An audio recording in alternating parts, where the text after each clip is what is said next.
کا شکر ادا کرتا ہوں کہ ہمارے ملک میں ایک جو جمہوری پروسیس کا ایک فیز تھا وہ ختم ہوا. ساتھ میں جو نو منتخب چیئرمین سینٹ صادق سنجرانی ان کو مبارکباد پیش کرتا ہوں.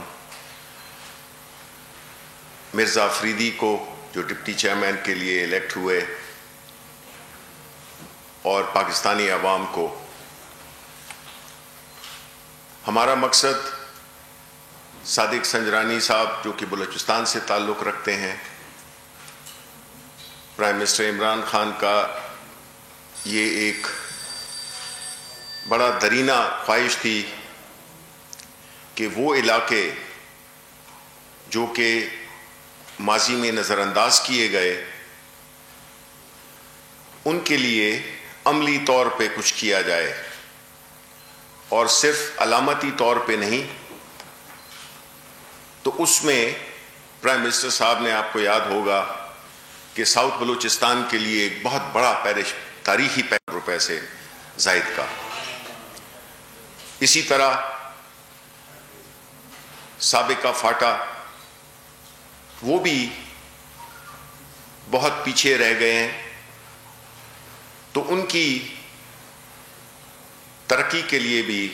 پرائم منسٹر صاحب نے ایک پیکج پہلے تو مرج کرائے یہ علاقے. وہ ایک بہت بڑی کامیابی ہماری حکومت کی کہ ہم نے فاٹا کے انضمام کو کس طرح سے عملی طور پہ گراؤنڈ پہ لائے، جو کہ ایک آسان کام نہیں تھا. یہ صدیوں سے چل رہا ہے ایک نظام، اس کو ہم نے ایک بڑے احسن طریقے سے، اور اس کے لیے خیبر پختونخوا کی حکومت بھی مبارکباد کی مستحق ہے. سی ایم محمود خان نے اور ان کی کابینہ نے بڑی کاوشیں کی، وہاں کی بیوروکریسی نے بھی اور وہاں کے لوگوں نے بھی بہت تعاون کیا، اور ان کی ترقی کے لیے 100 ارب کے سالانہ کے بجٹ بھی دیا. تو مرزا افریدی صاحب جن کا تعلق فاٹا سے تھا، الحمدللہ وہ بھی اب ہمارے ڈپٹی چیئرمین ہیں، تاریخ میں کبھی نہیں ہوا تھا. اور اسی طرح صادق سنجرانی صاحب جو کہ بلوچستان کی نمائندگی کرتے ہیں، ان کو نامزد کیا ہماری پارٹی کی سپورٹ کے ساتھ. اب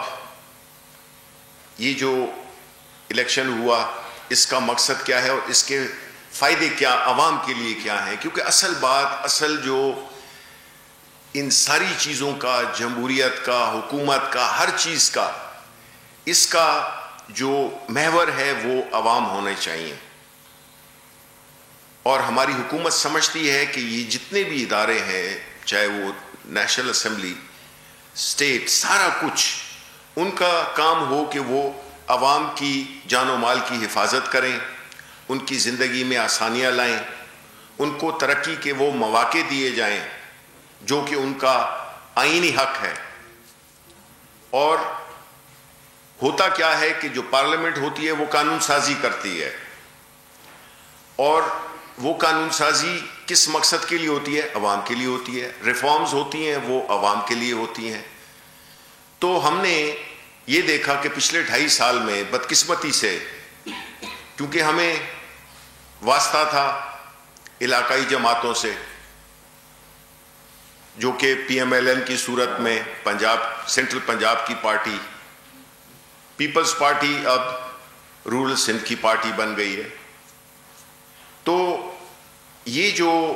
ان کا جو رول تھا پچھلے 2.5 سال میں، چونکہ سینٹ میں ہماری مائنورٹی تھی، تو ہم قوانین کو، ریفارمز کو آگے نہیں لے جا سکتے تھے.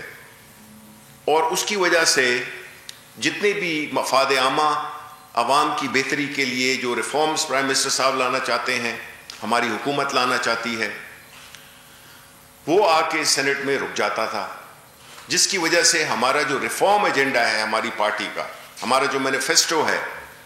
اس کو بہت زیادہ رکاوٹیں اس کے راستے میں حائل کی گئیں. کیونکہ اپوزیشن کا، ان کی سیاست کا مقصد صرف ذاتی فوائد حاصل کرنا، ایسے لوگوں کو پارلیمنٹ میں لانا جو کہ ایک خاص طبقے کی، ایک خاص گروہ کی مفادات کی تحفظ کر سکیں، اور وہ انہی پیرامیٹرز کے اندر رہتے ہوئے پچھلے 30-35 سال سے حکومت کر رہے تھے۔ نتیجہ وہ کیا ہوا کہ ملک کو ایک مفلوج اکانومی، معاشی صورتحال، قرضوں سے بھرا ہوا ملک، ڈوبا ہوا ملک، ادارے بالکل مفلوج، اور عوام نہ ان کو انصاف نہ ان کو خوشحالی ملی، بلکہ الٹا ان کو، جن کو کہ عوام نے منتخب کیا تھا اپنی بہبود کے لیے، ان کی دولتوں میں بے پناہ اضافہ ہوا۔ نواز شریف اینڈ فیملی وہ ادھر لندن میں اور امریکہ میں اور پورے پاکستان میں جو اربوں خربوں کی جائیدادیں انہوں نے بنائیں، اسی طرح آصف علی زرداری، پیپلز پارٹی اینڈ کمپنی، تو ہوا کیا کہ ان کی نہ صرف یہ خود لیڈرز جن کے کاروبار تھے، فیکٹریاں تھیں، زرداری صاحب کی شوگر ملیں بھی ہیں اور پتہ نہیں کیا کچھ ہے، اسی طرح نواز شریف ان کی بھی فیکٹریاں چل رہی ہیں۔ ایک فیکٹری تھی، جب سیاست میں آئے پھر 29 فیکٹریز بن گئیں۔ لیکن عوام کا کیا ہوا؟ ان کو ایک مصنوعی جھلک دکھا دی گئی اور عملی طور پہ کچھ بھی نہیں ہوا۔ ادارے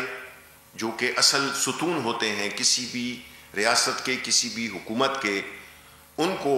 انہوں نے کوئی توجہ نہیں دی، بلکہ ان اداروں کو استعمال کیا اپنے ذاتی مقاصد کو آگے بڑھانے کے لیے۔ اور یہ سارا کچھ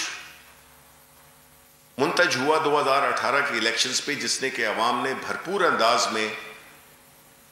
پاکستان تحریک انصاف کو، پرائم منسٹر عمران خان کی لیڈرشپ کو، ان کی آنیسٹی کو، ان کی دلیری کو، ان کے نڈرپن کو، ان کی کمٹمنٹ کو، جو کہ اس ملک کے لیے چاہتے ہیں، کیونکہ ان کو تو اللہ تعالیٰ نے سب کچھ دیا ہوا تھا، لیکن وہ زندگی چھوڑ کے اور انہوں نے عوام کے لیے وقف کر دی، جو کہ شروع ہوئی شوکت خانم کینسر اسپتال سے اور یونیورسٹی سے، اور جتنے بھی رفاہی کام انہوں نے کیے، بیکاز بنیادی طور پہ ان کے دل میں ان لوگوں کے لیے درد تھا جو کہ اس ملک میں ہمیشہ اگنور بھی ہوئے ہیں اور ان کا استحصال بھی کیا گیا ہے۔ اس دوران میں جو ہم نے کوشش کی کہ اس ملک میں جو پارلیمنٹ ہے اس میں آنے والے لوگوں کے لیے ایک معیار ہو، ایک ایسا طریقہ کار ہو جس میں کہ پیسے کی سیاست نہ ہو اور قابلیت اہلیت کی بنیاد پہ لوگ پارلیمنٹ میں آئیں اور عوام کے مفاد کے لیے وہ قانون سازی بھی کریں اور ان کے لیے آواز بھی بلند کریں۔ پاکستان تحریک انصاف الحمدللہ چونکہ اب نیشنل اسمبلی میں بھی ایک سب سے بڑی پارٹی بن کر ابھری ہے اور سینٹ میں بھی الحمدللہ ہماری پارٹی ایک سب سے بڑی پارٹی بن کے ابھری ہے، اور جو وجہ ہے وہ بنیادی طور پہ وہ نظریہ، وہ جستجو جو کہ عوام کے لیے ہے، انہوں نے ہمیں اس صورت میں پہنچایا، جبکہ وہ جماعتیں جو کہ پچھلے 40 سال سے حکمران تھیں ان کی پارٹیوں کو ایک علاقائی جماعت میں تبدیل ہو گئیں، اور اس کی بنیادی وجہ یہی تھی کہ وہ چاہے وہ پیپلز پارٹی ہو، وہ اپنے بنیادی نظریے سے ہٹ کے اور انہوں نے اپنے ذاتی مفادات کے لیے اور ایک ذاتی گروہ کے لیے کام کرنا شروع کر دیا۔ اسی طرح پاکستان مسلم لیگ نون، ان کے لیے قانون کی اہمیت کوئی نہیں تھی نہ ہے، یہ رول آف لاء میں بلیو نہیں کرتے، کیونکہ رول آف لاء، قانون کی بالادستی ان کے مفادات کے آڑے آتی تھی، اداروں کا مضبوط ہونا، متحرک ہونا ان کے مفادات کے راستے میں حائل تھی، تو انہوں نے یکے بعد دیگرے ان جو بنیادی ستون ہوتے ہیں کسی بھی ریاست کو، کسی بھی حکومت کو چلانے کے، اس کو کمزور سے کمزور کیا، اور اس کی جو قیمت ادا کرنی پڑی کہ وہ پہلے پیپلز پارٹی جو کہ ایک فیڈریشن کی جماعت تھی، کمزور ہو کر ایک علاقے میں چلی گئی، رورل سندھ میں، اور اسی طرح یہی حال دیگر جماعتوں کا ہوا جس میں پاکستان مسلم لیگ نون بھی شامل ہے۔ اب ایسی صورتحال میں ان کی اب بھی کوشش کیا ہے کہ ملک میں ایک ایسا ماحول ہو جس میں کہ حکومت کام نہ کر سکے، عوام کی خدمت نہ کر سکے، اور آئے روز ایک ایسے شوشے چھوڑے جائیں، آئے روز ایسا ماحول کریٹ کیا جائے جس سے کہ اس میں جو ایک معاشی ترقی کے لیے جو سب سے اہم چیز ہوتی ہے وہ ہوتی ہے پولیٹیکل سٹیبلٹی۔